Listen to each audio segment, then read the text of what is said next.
So the idea of a career, as it was created 100 years ago, is that you make a decision early in your life and you do that for most of your life.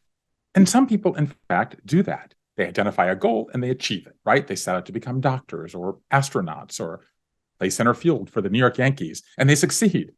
But far more of us are rethinking our opportunities, walking away from jobs and saying, I don't want to do that thing that I always thought that I wanted to do. I want to do something else.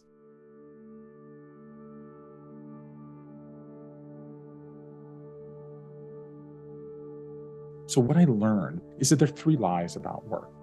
Lie number one, you have a career. You don't have a career. You can change whenever you want for whatever reason that you want. The second myth is that we have a path, right? That we follow a track, that we follow a corporate ladder.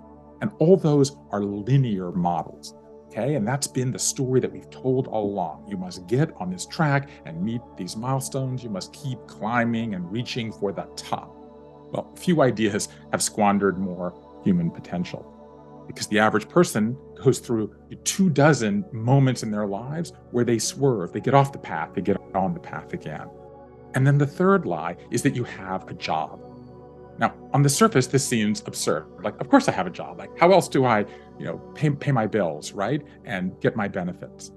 But the truth is, by almost any metric, fewer than half of us don't even have a main job anymore. Some of us cobble together side jobs. Some of us do different things. So the average person has not one job, but up to 5 jobs. Okay, so one of these jobs might be a main job. The next one might be a care job, like caring for children or for aging relatives. Like a lot of people, I've spent most of the last 10 years of my life doing both. 3/4 of us have a side job. But there's 2 other kinds of jobs that I kept hearing about so much that I named. The first is a hope job, which is something that you do that you hope leads to something else, like selling jewelry on Etsy or running an Airbnb or something like that. And the last is an invisible time suck that feels like a job. It feels like work. And I call these ghost jobs. That might be battling self-doubt or discrimination or worrying about financial literacy.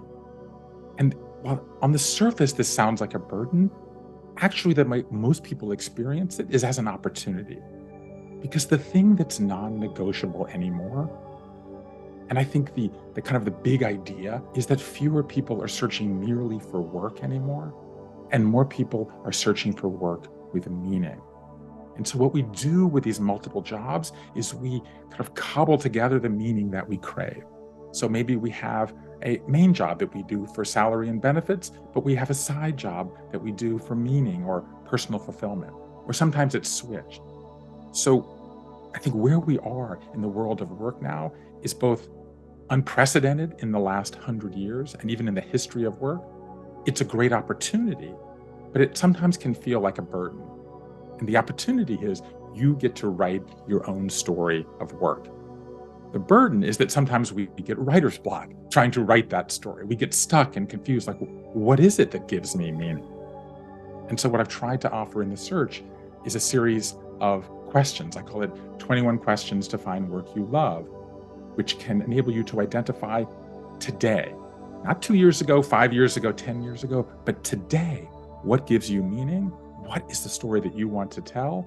And then allows you to go out and start telling it.